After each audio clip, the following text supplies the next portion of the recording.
Disculpad, pero parece que tenemos unos cuantos problemillas técnicos.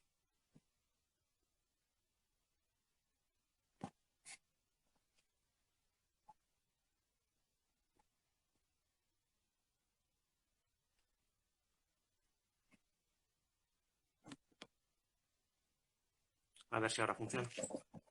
Vale, pues como os iba diciendo, voy a ir procediendo a ponerme las distintas piezas de equipamiento que llevaría un legionario romano en la época de Augusto, como decía, a finales del siglo I a.C. y principios del siglo I de nuestra era, y voy a ir explicando pues, bueno, unas breves pinceladas sobre el equipamiento y sus porqués. Como decía, en un primer momento llevo la túnica sin ceñir, lo cual sería algo extremadamente deshonroso para un legionario. Entonces, normalmente cuando ibas de civil, no estabas preparado para combate, no llevabas armadura y demás, la túnica se llevaba ceñida con un cinturón y tenías que llevar la túnica por encima de las rodillas. ¿Vale? Al llevarla por encima de las rodillas, así, estarías diciendo a la gente que te viese directamente que eres un legionario, ¿vale? Formas parte del ejército.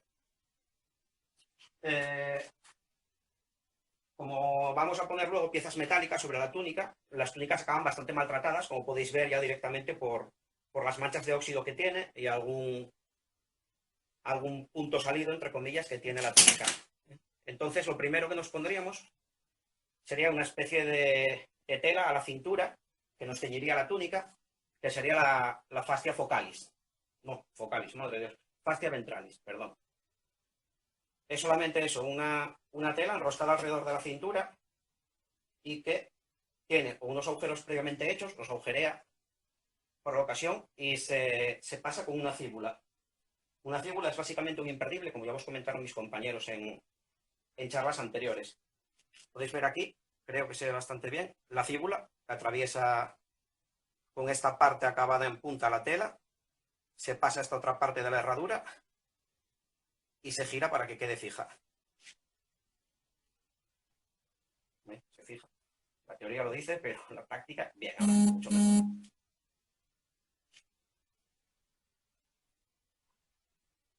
Una vez que ya tenemos la cintura ceñida y llevamos la túnica como Júpiter manda, por encima de las rodillas, empezamos a ponernos las piezas del equipamiento.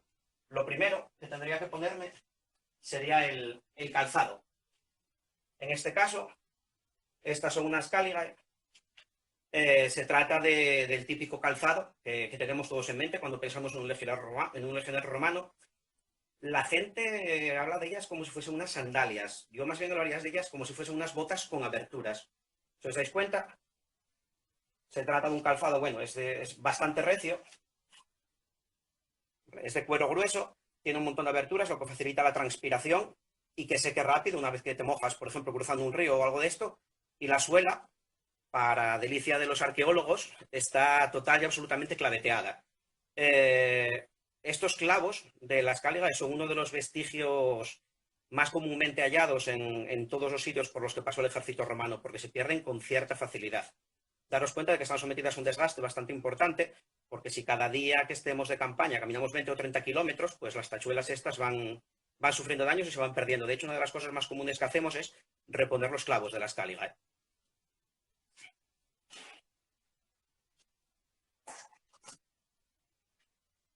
Una vez con las Cáligas puestas, túnica ceñida, como nos vamos a poner después la armadura, vamos a ponernos una especie como de chaqueta acolchada. ¿Vale? La idea de la chaqueta acolchada es evitar que las anillas de la cota de malla que voy a poner después me rocen o se me claven en la carne y destrocen aún más la túnica.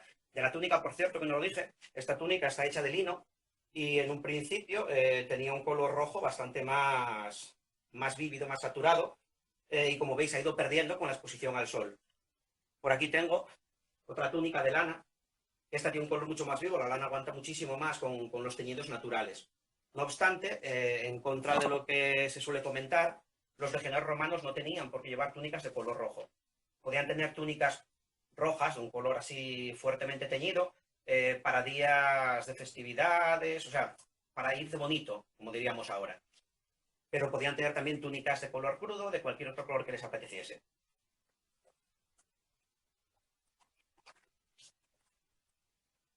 Nada. El subarmalis, como veis, es nada, una pieza de cuero tiene unos compartimentos interiores, o sea, es como dos piezas de cuero unidas entre sí. Y entre esas dos capas, haciendo sándwich, llevamos una capa de lana gruesa para que nos sirva de acolchado, ¿vale? Sobre todo esa capa es bastante prominente en los hombros, como podéis ver, porque la cota de malla reposa casi todo su peso en los hombros. Entonces, bueno, para ponerla 5 minutos, igual no haría falta, pero cuando vas a marchar 20 kilómetros, cavar un campamento con la armadura puesta, evidentemente es bastante interesante llevar el acolchado debajo. Ya veis que, bueno, el sistema de cierre evidentemente no lleva botones ni nada de esto. ¿Por qué? Si ponemos aquí unos botones muy prominentes y recibo un golpe en el pecho, lo que va a pasar es que el acolchado va a clavarme los botones en el cuerpo. Entonces lleva todo, como veis, cierres con tiras de cuero. Una vez que tenemos el acolchado puesto, pasaríamos a ponernos, importantísimo y que se suele olvidar mucho, el focal. El focal es un pañuelo, ¿vale? Es otra tira de tela, cuyo único cometido es proteger el cuello contra la abrasión, el rozamiento que podría producir la cota de mallas y el resto del equipo. Lo típico, una correa de algo que llevas colgando que se te sube por encima del borde de la armadura, acaba rozándote en el cuello, etcétera, etcétera. Entonces, para evitar eso, nada más práctico y sencillo que un pañuelo.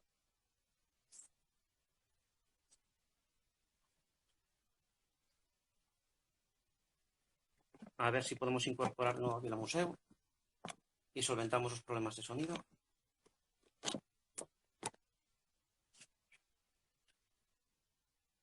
No sé si lo estoy haciendo bien. Sí. Hola. Hola. Buenas. ¿Me oyes bien? ¿Me oyes bien? Sí, sí, perfecto, alto y claro.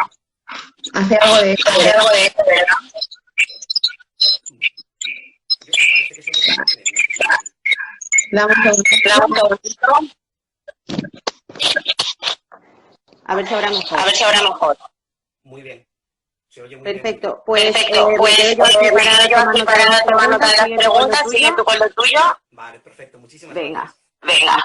A Pues ti. como os decía, ya tenemos puesto el acolchado para evitar que la armadura nos chafe y tenemos el pañuelo, así que vamos a pasar a la parte más pesada. Esto que vemos aquí sería una cota de malla. Esta pesa como unos 11 kilos y medio. La cota de malla es un, bueno, entre muchas comillas, un tejido hecho de anillas de hierro o acero unidas entre sí. Cada anilla está unida a las 4 anillas adyacentes. Creo que por mucho que lo acerque no vais a poder apreciarlo, pero se ven las hileras de anillas, ¿vale? Y voy a ponérmelo. Uno de los errores típicos es que mucha gente la primera vez que se pone esto se lo pone pues como un jersey o una sudadera, ¿vale? Y evidentemente no lo puedes hacer porque no es flexible, es un tejido de hierro. Así que lo que hay que hacer es cogerlo por abajo, sacar las manos por las mangas. Y en este caso es una ventaja no tener pelo porque no me lo va a coger.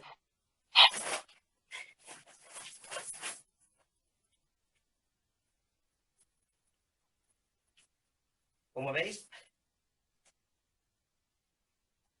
ya lo llevo puesto. Ahora, evidentemente, llevar todo el peso de la cota de malla sobre los hombros acabaría lo mismo, cansándonos muchísimo. Entonces teníamos que ceñírnosla de alguna manera. Para eso, aunque en un principio se empezó utilizando cinturones bastante sencillos, los legionarios romanos poco a poco comenzaron a hacer de los cinturones una especie de alarde de estatus. Entonces comenzaron a añadirle placas de diferentes metales, tanto preciosos como no preciosos, decoradas o no decoradas, lo mismo, en los museos y en los yacimientos se suelen encontrar, entre comillas, bastantes de estas placas. Entonces, en un principio, por ejemplo, el cinturón, este cingulum, veis que es bastante sencillo, tiene placas, pero estas placas, no sé si se aprecia, no están trabajadas. Son simplemente placas remachadas al cinturón. Este en concreto tiene dos apéndices, ¿vale? Estos se suelen llamar ranitas, ¿vale? Estas pequeñas piezas con forma de disco y sirven para sujetar la daga.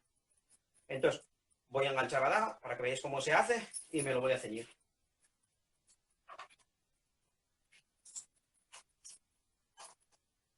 Ahora enseguida os hablo del armamento.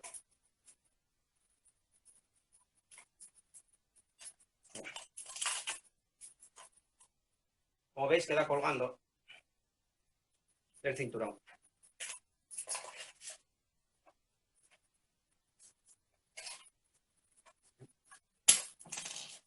Pues no. ¿No? Nada, se ha desenganchado. Lo siento, los problemas del directo. El centurión me va a meter una buena paliza si me presenta inspección con esto. Así que nada, os explico. Me pongo el cinturón, que eso sí lo voy a necesitar. Y de momento creo que hoy vamos a hacer la instrucción sin pugio.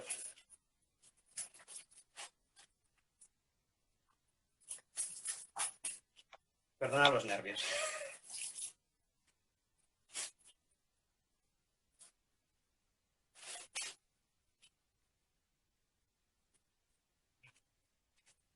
Otra de las cosas interesantes de los cingulum, este es un cingulum bastante más trabajado, como podéis ver. Las diferentes placas vienen con diferentes motivos.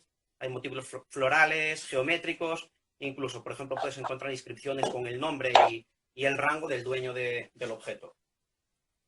Una de las cosas interesantes también sería los modelos de hebilla. Con los modelos de hebilla, los arqueólogos son capaces de datar el hallazgo que acaban de encontrar. Entonces, en algunas épocas, los legionarios romanos llevaban un solo cinturón, un solo cingulum. No obstante, en nuestra época llevan dos.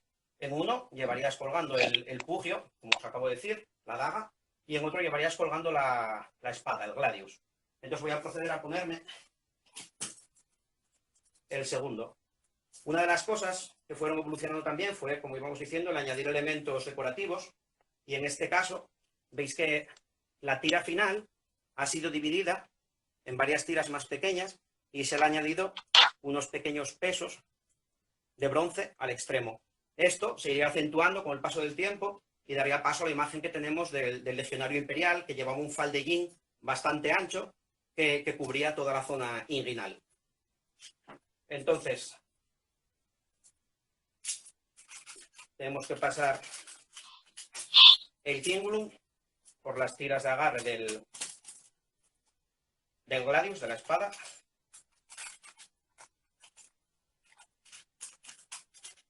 Vamos a aprovechar también porque de aquí no llevaremos solamente los aceros de combate, sino que, por ejemplo, si nos vamos a parar a comer, necesitaremos un cuchillito utilitario o alguna cosa de esas. Entonces, aprovecho también un pequeño cuchillo utilitario para engancharlo al cinturón. Como la cota de malla no lleva bolsillos, pues nos vemos limitados a este tipo de cosas.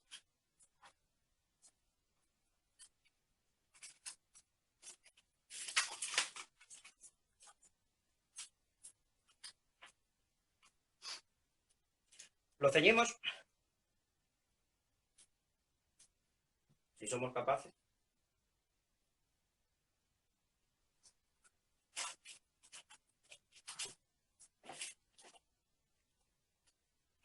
Y una vez ceñido, es muy importante el hacernos pancita, que queda, como veis, visualmente muy bien, ¿vale? Con la cota de malla. ¿Por qué tiro de la cota de malla y la saco por encima del cinturón? La cota de malla, como decíamos antes, no es elástica. Entonces, si en combate tengo que hacer algún tipo de movimiento que implique levantar los hombros, estoy levantando con los hombros todo el peso de la cota de malla. En este caso, al ceñirla aquí, el cinturón retiene a la altura de mi cintura el resto de la cota de malla y tengo que levantar menos peso con los hombros. Daros cuenta que en combate el tiempo que te ralentizaría el peso adicional que llevas en el hombro puede significar, evidentemente, la diferencia entre la vida y la muerte. Entonces, bueno, evidentemente los legionarios romanos no eran tontos e intentaban, entre comillas, jugar con todas las ventajas posibles. Vale, ya casi estamos. Tenemos armadura, tenemos el gladius y ahora vamos un poquito también con el afán de ir cucos y coquetos, ¿vale? Por ejemplo, esto de aquí, estas pequeñas pulseritas, son unas armillas, serían unas condecoraciones menores. como se supone que en la Legión Nona pertenecemos a la primera cohorte, una de las figuras organizativas de la Legión, los soldados de la primera cohorte serían veteranos.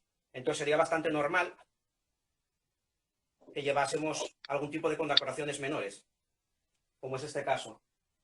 Luego, por ejemplo, al cuello, como los romanos somos muy supersticiosos, llevamos también uno de los elementos que más encontramos pues, expuestos en la cultura romana. Esto es un falus. Es un colgante para traer la buena suerte y alejar el mal de ojo. Entonces, fijo que en batalla me sirve. Y esto es una de las cosas en las que aún se está hablando mucho sobre ello en los círculos de arqueólogos y demás. Y en algunas épocas han encontrado vestigios de unas pequeñas moneditas como de plomo grabadas con el nombre del legionario, como las chapitas para identificar a los soldados a día de hoy. ¿Vale? Esto aún no hay un acuerdo pleno entre la comunidad, pero bueno, en este caso os lo enseño para que luego me riñan. Por si pierdo la cabeza ante algún galo, pues que sepan quién soy. Vale, una vez que tenemos esto, muy importante, protegerse la cabeza. Para la cabeza nos pondríamos este tipo de casco, ¿vale? Que pasaré a explicar a continuación. No obstante, antes de ponerse el casco, importantísimo, acolchado. Porque evidentemente es muy poco confortable llevar metal pegado a la cabeza. El acolchado, nada, de lana o lino, lo mismo, una especie de casquete relleno de más tela. El casco, en un principio los cascos republicanos tenían formas, entre comillas, mucho más simples. En un principio no disponían de carrilleras, ni tenían este cubrenucas. No obstante, fueron evolucionando con el tiempo. Lo voy a acercar un poco más, ¿vale? Para que veáis bien el casco. Las carrilleras, por ejemplo, sirven para, aparte de ceñirte mejor el casco, te dan muchísima más protección contra golpes laterales, ¿vale? Que irían a la cabeza. Y si el golpe pega en el hombro y resbala, un golpe así lateral que pega en el hombro y resbale, lo mismo. En vez de pegarte en la cara, en vez de impactarte en la cara, te protegería la carrillera. Es la parte principal del casco, ¿vale? La cúpula fue evolucionando también con el tiempo y añadió esta especie de refuerzo delantero para evitar que rompiese por el frente, ¿vale? Esto le da muchísima más dureza, muchísima más estructura para protegerse de los golpes frontales. Y estas pequeñas cejas, que son muy características de los cascos en este periodo que recreamos, son también una doblez en el metal, una especie como de espina, que aparte de tener una función claramente decorativa, tiene una función estructural también. Estos dobleces en el casco le otorgan muchísima más resistencia ante los impactos. Y por último, para no perderme ya en términos muy técnicos, el cubrenucas fue creciendo a lo largo del tiempo. Si veis cascos de épocas anteriores, veréis que los cubrenucas son mucho más pequeños y así como los cubrenucas de cascos imperiales posteriores son muchísimo más grandes. ¿Para qué sirve el cubrenucas? Cualquier golpe que pegue en la cúpula y resbale hacia los hombros, si haces este gesto para protegerte, ahora cuando me pongo el casco lo vuelvo a repetir para que lo veáis, va a golpear bien en el cubrenuca, con lo que si el impacto se lo lleva la armadura y no te lo llevas tú, función cumplida, o en la cota de malla. Me lo voy a poner y os voy a explicar un poco más esto.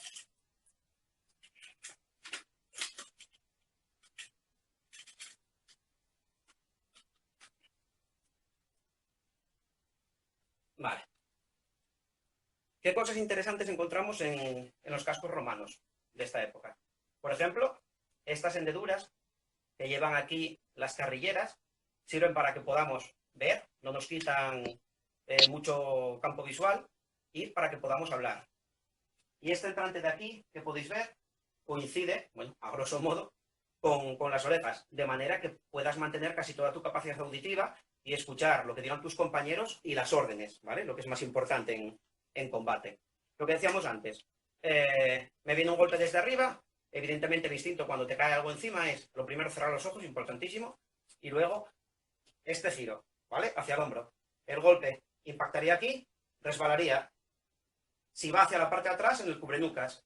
Y si baja hacia el hombro, impactaría en la cota de malla. Por eso, las cotas de mallas de los legionarios romanos tienen este típico doble, ¿vale? una doble capa de cota de malla en el hombro.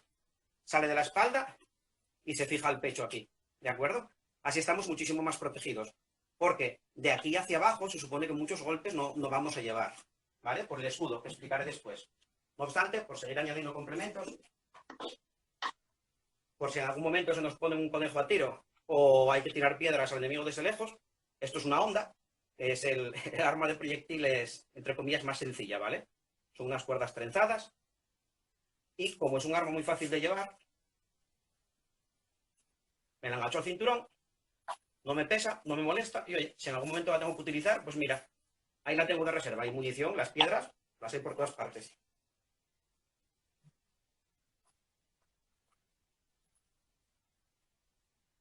Ahora, perfecto.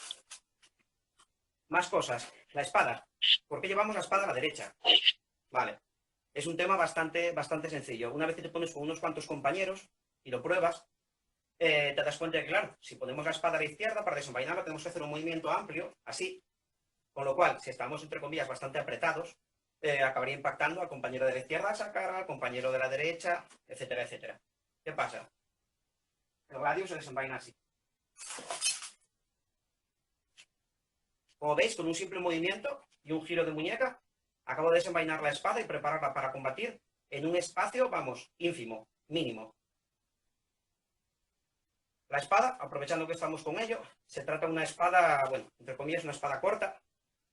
Fue evolucionando. En un primer momento, teóricamente, los romanos la vieron en manos de íberos y se dieron cuenta de que, bueno, funcionaba bastante mejor que las espadas que estaban utilizando. Entonces adaptaron, sería el origen de la famosa Gladius Hispaniensis. La adoptaron y la adaptaron, ¿vale? O sea, la copiaron en un primer momento y luego añadieron sus propias mejoras. Es un arma principalmente punzante, como podéis ver, aunque también sirve para dar tajos, aparte de las estocadas. Muchas otras civilizaciones de esa época utilizaban armas más largas.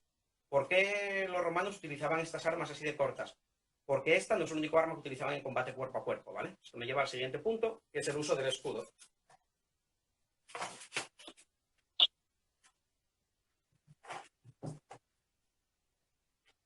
Este escudo que veis aquí, ¿vale? Con los motivos de la legionona, es un scutum de poco angustia.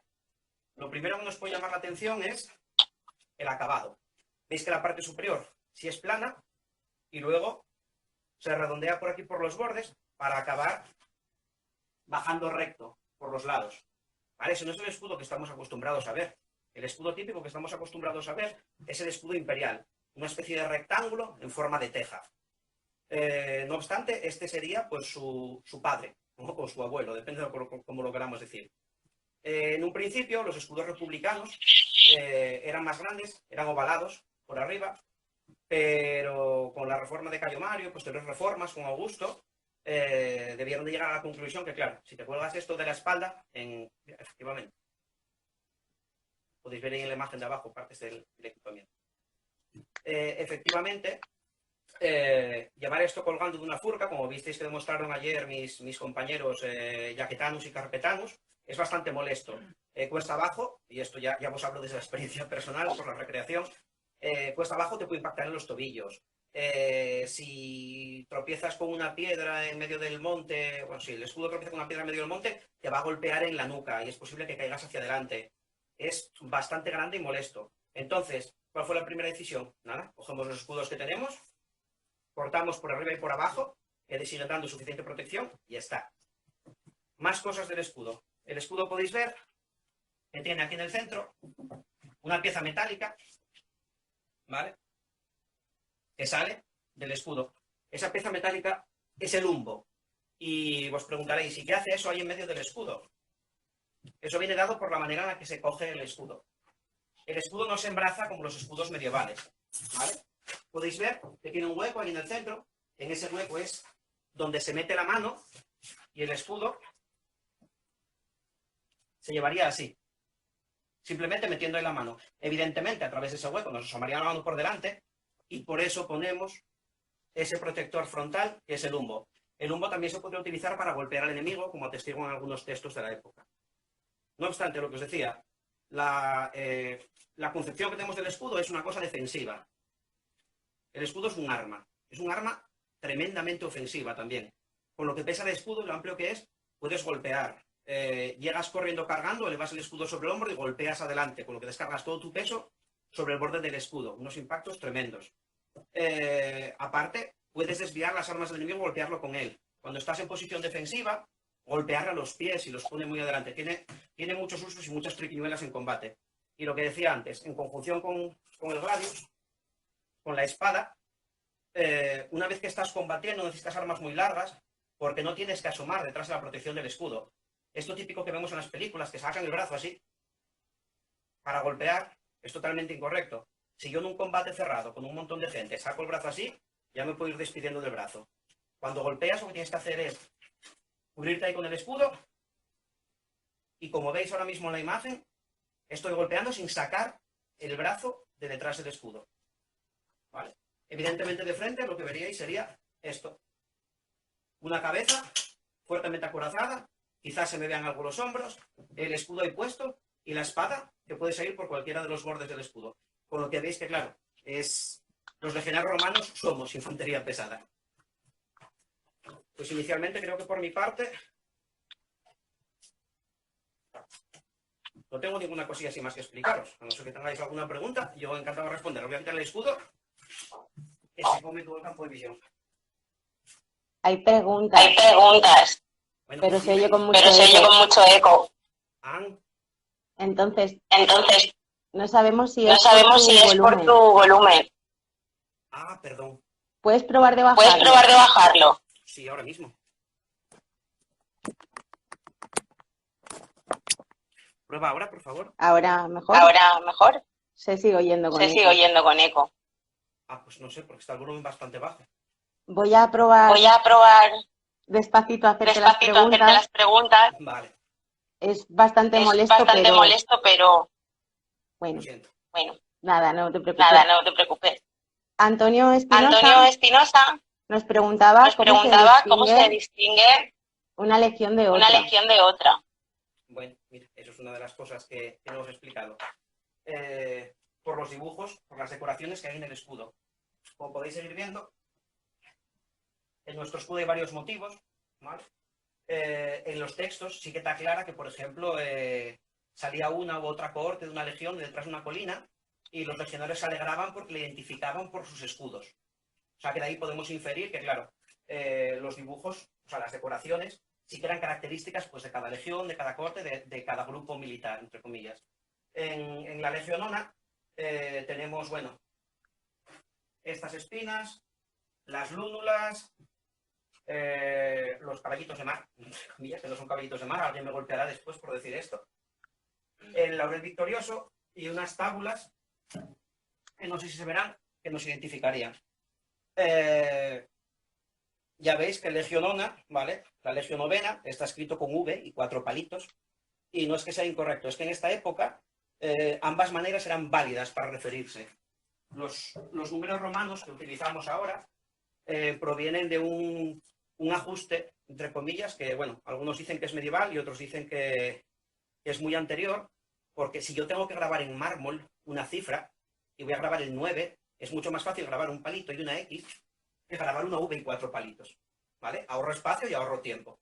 Entonces, bueno, nada, principalmente se podrían distinguir por el escudo que portaba cada legionario individual, por los estandartes, como visteis ayer en la charla de las mulas de Mario, que dieron mis compañeros Yaquetanus y Carpetanus, y por el águila de la legión. El águila era un símbolo legionario muy respetado y venerado, y que había un águila por cada unidad legionaria. Y evidentemente perder el águila era uno de los mayores desastres que podía acontecer a un soldado romano.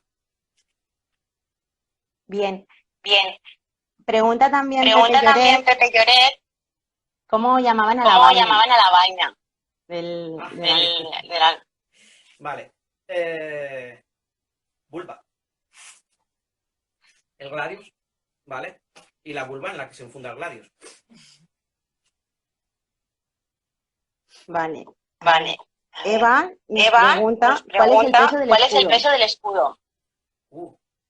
Pues este en concreto creo que ronda los 4,5 kilos, 5 kilos. Pero bueno, sí, si va sumando entre los kilos que pesa el casco, cuota de malla, etcétera, etcétera, pasamos cómodamente de los 20 kilos. Vale, a ver más preguntas. Pilar, Pilar pregunta si los legionarios se podían casar. Bueno, de nuevo, y como cada vez que hablamos del mundo romano, hablamos de fechas, ¿vale? En nuestra época, los legionarios romanos no se podían casar. No obstante, era muy común que cuando estaban acuartelados en algún sitio, sí que tuviese una compañera sentimental, incluso hijos, que muchas veces esos propios hijos luego eran aceptados dentro de la legión.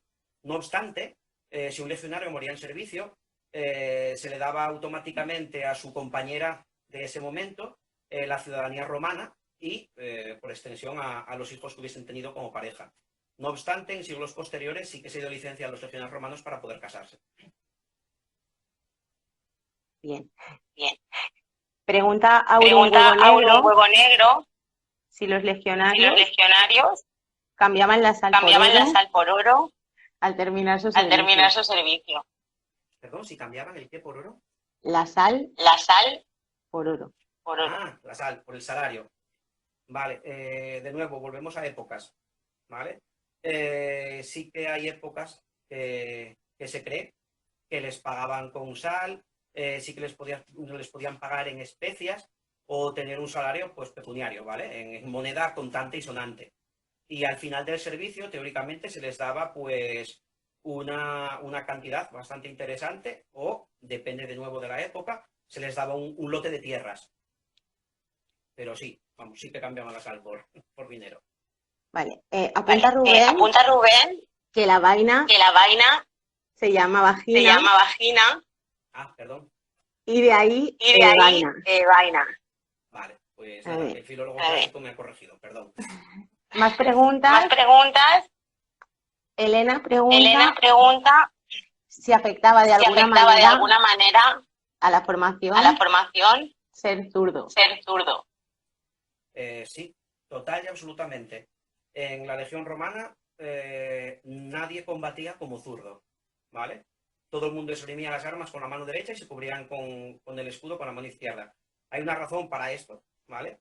Es que si estás en una formación, el escudo de este tamaño no solamente te protege a ti, sino que protege a tu compañero.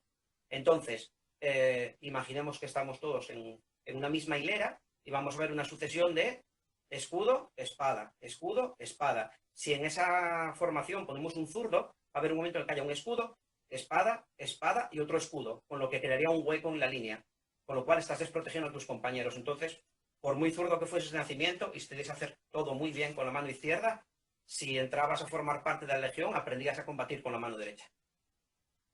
Muy bien. La altura promedio para ser legionario. Bueno, en algunos escritos te dice que 1,70 m. No obstante, por ejemplo, para formar parte de la guardia pretoriana, ¿vale? La guardia personal del emperador, se supone que tenías que ser más alto. Pero lo de siempre, una cosa es lo que diga la teoría, los papeles, y otra cosa es que en tiempos de guerra, pues si te encuentras a alguien que parece capaz de desenvolverse en combate y mide 1,55, pues no te vas a poner pejiguero, ¿vale? Lo vas a reclutar exactamente igual. En relación a esto, nos pregunta Pepe Lloret, ¿cuáles son los requisitos para alistarse en la Legión ONA? A ver, vamos a separar por una parte para alistarse en cualquier legión y otra para alistarse en la Legión ONA. Para alistarse en la legión, en la época te pedían, bueno, pues tener las dos manos, ¿vale? Tener los dos pies. Creo que en algún sitio te habla de tener dientes, ¿vale? Y tener al menos un testículo. No obstante, uno de los requisitos más importantes también era ser ciudadano romano. Para ser legionario tenías que ser obligatoriamente ciudadano romano. Si no eras ciudadano romano, podías alistarte en las tropas auxiliares. No obstante, claro, las tropas auxiliares cobraban casi la mitad que un legionario normal. No obstante, una vez que acabaste tu periodo de servicio, te daban la ciudadanía. Con lo que si después de 15, 20, 25 años, depende de la época de servicio, aún te quedaban ganas de seguir en el ejército, ahora que eras ciudadano romano, podías alistarte en la legión. Pero bueno, no creo que te quedasen muchas ganas. Y en la Legión ONA, pues nada, no tenemos tantos requisitos. En la Legión ONA, con que tengas ganas de aprender un poco sobre nuestro pasado romano, sobre historia en general y divertirte, pues ya te aceptamos. A ver, preguntan también ¿Cómo se llaman las piezas de piezas plomo de plomo que solían que lanzar con solían la onda? lanzar con la onda? Vale. Grandes. Podías lanzar o piedras, ¿vale? Evidentemente, o podías fabricar unos proyectiles de onda que serían de plomo. La idea sería como dos pequeñas pirámides unidas, ¿vale? Pues tendrían, bueno, aproximadamente esta forma así. De manera que al lanzarlos impactasen con muchísima más fuerza por el peso que tiene el plomo y esos proyectiles se llamaban glandes. Bien. Bien. Proyecto Épiro. Proyecto Épiro. Este comentario es Este largo. comentario es largo. Dice que respecto Dice que respecto a lo que comentabas de la comentabas de la familia bastarda de los bastarda de los legionarios, legionarios, se daba solamente en asentamientos permanentes o durante las o marchas durante las marchas de las campañas. También. Bueno, pues, También. evidentemente, si había lazos afectivos, pues la mujer y los hijos seguían a los legionarios a donde fuesen. No como parte del ejército, sino que iban detrás pues con un montón de comerciantes, buscadores de fortuna, gente que, bueno, o vivía de lo que hacía el ejército o proveía al ejército, ¿vale? O eran esos familiares cercanos de los legionarios. Entonces, a las afueras de los campamentos se formaba una especie de barrios informales, ¿vale? De civiles, que creo que, si no me equivoco, eran conocidos como Ganabay. Pero sí, seguían a sus parientes allá donde fuesen. Bien. Pepe pregunta ¿qué diferencia hay entre las legiones de Mario y las anteriores? Entre las legiones de Mario y las anteriores, vale.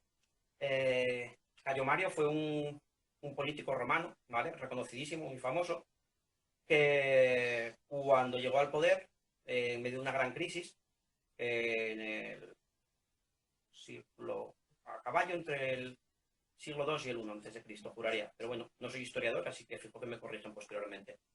Se encontró con que las legiones hasta ese entonces estaban formadas por ciudadanos que se equipaban, pues bueno, entre comillas, según su edad y según su poder económico. Cayo Mario lo que hizo fue que cogió a la gente que estaba en el proletariado, ¿vale? Los trabajadores de a pie, la gente del censo por cabezas. Lo llamaban censo por cabezas porque los juntaban en una especie de plaza, en un espacio público grande, y contaban aproximadamente cuántos había, ¿vale? Entonces hacía el censo por cabezas, en plan de, hay 5.500, ¿vale? Hubiese 5.600, hubiese lo que fuese. Entonces esa gente no tenía posesiones, ¿vale? O sea, no tenía posesiones, no tenía tierras, que era una de las cosas que los romanos veían como que te daba más apego a tu lugar de origen. Entonces, en un principio, los políticos romanos habían decidido que si no tienes tierras, no vas a combatir para protegerlas de los demás. Cayo Mario llegó y lo que dijo fue que, bueno, que hiciesen del ejército una carrera profesional. Entonces, te alistabas como legionario y el Estado te pagaba tu equipamiento. Pero bueno, te pagaba es un poco trampa.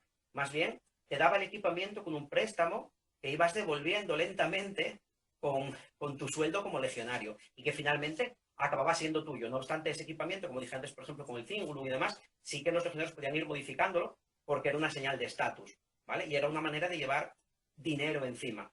Si, como comentaron mis compañeros de las mulas de Mario, todo mi equipamiento lo tengo que llevar encima, no tengo ni una mula, ni un carro, ni nada de esto, tiene que ser lo más ligero posible. Entonces, en vez de llevar un saco de monedas, es mucho más fácil que me ponga unas cuantas placas de oro en el cinturón, unas decoraciones de oro o de plata en la vaina de la espada, y así ya me lo llevo encima directamente. Tenemos más preguntas. A ver. ¿Cómo medían los romanos la altura? ¿Qué medida empleaban? Pues ahí creo que me pilláis. Porque sí que hay millas romanas para medir distancias, pero altura creo que en pies romanos. Y los pies romanos creo que están cerca de los pies actuales, pero rondarían los 30 y pico centímetros, juraría. Pero bueno, dijo que algún historiador sabe mucho más de esto. No obstante, si hay una duda así contundente y me remitís un mail, yo me comprometo a investigarlo, preguntarle a mis compañeros y demás y respondo a cualquier duda. Codos, pies, pulgadas, comentan por aquí. Sí, y cúbitos. Vale, perfecto. Vale, Son perfecto. 29 Son 29 centímetros. centímetros. No, No, a ver, a ver, bien. bien. Hay muchísimos Hay muchísimos comentarios comentarios de que les está de gustando que les está mucho, gustando muy mucho, muy interesante, muchos corazones, muchos corazones, eres un crack, eres un crack, el legionario el legionario didacta. didacta. Bien. Bien. ¿Influía el origen ¿Influía el origen social de los de reclutas? los reclutas? Bueno, sí, como dije antes, lo primero es el ciudadano romano, ¿vale? Luego, dentro de la ciudadanía romana, evidentemente, había clases sociales y si bien, pues eso, alguien del censo por cabezas o un pequeño propietario no podía aspirar más que a ser legionario, sí que había patricios, ¿vale? Que, bueno, lo primero, podía haber caballeros, equites, ¿vale? Que era como voy a hacer un símil, que no es muy acertado, pero bueno, como la burguesía, ¿vale? Gente adinerada, que no eran nobles de origen, que sí podían, bueno, pues mediante pagos, intercambio de favores, etcétera, etcétera, comenzar un poco más alto en el escalafón y, sin embargo, los patricios, ¿vale? Los nobles de familias senatoriales no comenzaban como legionarios. De hecho, para seguir el cursus honorum, ¿vale? La carrera política que se supone que debía llevar pues, un hombre de bien, comenzaban en las legiones como ayudantes, entre comillas, del legado o de la plana mayor. Y luego, bueno, iban ascendiendo hasta que podían recibir su propio mando, fuese de un grupo auxiliar, fuese de una legión, etcétera, etcétera. Pero sí, como siempre, en Roma también había clases. Dice Carraco 63 que cuando se leen que cuando se leen desarrollos de batallas, vemos cómo mueren miles. miles. Y para la siguiente Y ya para están la siguiente ya están completas completas las legiones. ¿Cómo se les hacía llegar para completar tan rápido? A ver, una de las cosas que sí tuvo Roma es que muchas guerras no las ganó porque fuesen superiores tácticamente, sino porque eran muy superiores logísticamente. Entonces, por ejemplo, si vamos a saltar pues, una confederación de ciudades, ¿vale? Y resulta que la primera batalla, bueno, sale mal, el ejército romano resultamos derrotados, ¿qué pasa? Se hace una leva por el resto de tierras romanas, se salta un poco, ¿vale? El patriotismo y demás, y se busca pues a los ciudadanos romanos más desfavorecidos, diciéndoles, bueno, pues mira, si te haces legionario, aparte del equipamiento, vas a comer todos los días, lo cual en esa época era bastante interesante. Y si no era ese mismo año, al año siguiente podías volver a tener en el mismo sitio de la batalla otra legión romana. La mayor parte de los adversarios de Roma no tenían esa capacidad, ¿vale? Ni en hombres, ni fondo económico, ni equipamiento. Entonces muchas veces acababan ganando precisamente por desgaste. Aparte de eso, estamos muy acostumbrados a lo de las batallas, excepto que fuesen grandes desastres, ¿vale? Lo de ver que mueren por miles. Precisamente los legionarios romanos no tenían una mortalidad tan alta. Eso viene dado por el equipamiento de infantería pesada, os he explicado antes, que evidentemente te protege de la mayor parte de los golpes típicos, ¿vale? Y luego, aparte, los romanos sí que tenían una sanidad, entre muchas comillas, una medicina muy desarrollada respecto a algunas otras civilizaciones que les rodeaban. Entonces, todos los acuartelamientos legionarios tenían el valetudinarium, me parece que se llama, y tenían especialistas, ¿vale? Sanitarios, médicos, que permitían que muchos de los heridos se recuperasen. Entonces, bueno, todo va sumando a que puedas de nuevo tener ese capital humano para reponer la legión o incluso alzar una nueva legión en caso de necesidad. Bien, hay un montón de preguntas en este directo de hoy. Nos estamos yendo un poco de tiempo, pero es verdad que con los problemas técnicos... Ya, lo siento mucho. No es por ti. No es por ti. Eva pregunta si se podía extender en la legión. ¿Y hasta qué grado? Pues en un principio, lo que decíamos, condecoraciones al valor, por diferentes tipos de hazañas, entre comillas, por ejemplo, defender la vida de otro ciudadano, salvar a un grupo de ciudadanos, ser el primero en atravesar las líneas enemigas, ser el primero en subir a la empalizada de un campamento, el primero en asaltar la muralla de una ciudad, etcétera, etcétera. Todo eso iba sumando y podías ascender a Optio, que era una especie como de segundo al mando del centurión, ¿vale? El Optio tenía diferentes tareas, bueno, no me voy a poner a enumerar las tareas porque son bastantes, y un Optio que continuase pues desempeñando con total satisfacción las tareas que le eran encomendadas y que destacase pues eso, por su valor, por su buen hacer, por su buena manera de organizar, podía ascender a centurión. El centurión, en contra de lo que nos puede indicar su nombre en castellano, mandaba centurias de 80 hombres, ¿vale? Luego, los centuriones tenían también un rango, pues como los rangos militares actuales, y podías llegar a lo más alto, que era el centurión primípilo, el primer pilum, ¿vale? El centurión primer pilum de la legión, que era el centurión que mandaba por encima de todos los demás. Y esos centuriones se supone que eran gente con tanta experiencia y tan buen hacer, que la mayor parte de las veces los legados, ¿vale? La gente los políticos, aunque fuesen de carrera militar, que mandaban las legiones, sí que los tenían en alta estima y les consultaban generalmente antes de llevar a cabo algún movimiento. Perfecto. Perfecto. A ver. El legionario que lleva el estandarte, ¿cómo se elegía? ¿Cómo se elegía? Pues lo mismo, alguien que destacase por su valor. Hay diferentes tipos de estandartes, ¿vale? En un primer momento, el más básico es el vexilio. El vexilio es, bueno, como visteis ayer en la charla de mis compañeros, es una especie de rectángulo de tela en el que viene puesto el símbolo de la legión para que se reconozca. Es cuando mandas una parte de la legión a algún sitio. Por ejemplo, mandas, no sé, pues 20 hombres a proteger al legado, al cuestor que lleva el dinero, etcétera, etcétera, hasta algún sitio. Entonces lleva el vexilio para que se le reconozca. Ahí podía ser un legionario cualquiera. Luego cada cohorte llevaba un signum con la que se le diferenciaba. Y ese portaestandarte sí que era alguien pues de reputado valor y sobre todo que fuese pues eso, bien conocido y tenido gran estima por sus compañeros. Pero sobre todo alguien que fuese capaz de en combate defender esa insignia para que no cayese en manos de los enemigos. Y finalmente, el aquilífer, ¿vale? El portador del águila de la legión, sí que era un reputadísimo veterano que se las tenía que saber todas para poder defender el águila. De hecho, por ejemplo, durante la invasión de Britania, hay testimonio por escrito de que los legionarios no se atrevían a bajar de los barcos, ¿vale? Entonces lo que hizo uno de los aquilífer fue que dijo que él iba a bajar del barco con el águila de la legión y que si se perdía el águila de la legión, que los responsables iban a ser los legionarios. Así que se tiró del barco y saltó a la playa. Evidentemente toda la legión se fue detrás. Para que veáis un poquitín el tema de lo del valor de los portaestandartes. Bueno, comentan que tienen que ascenderte a Optio, que te lo has ganado.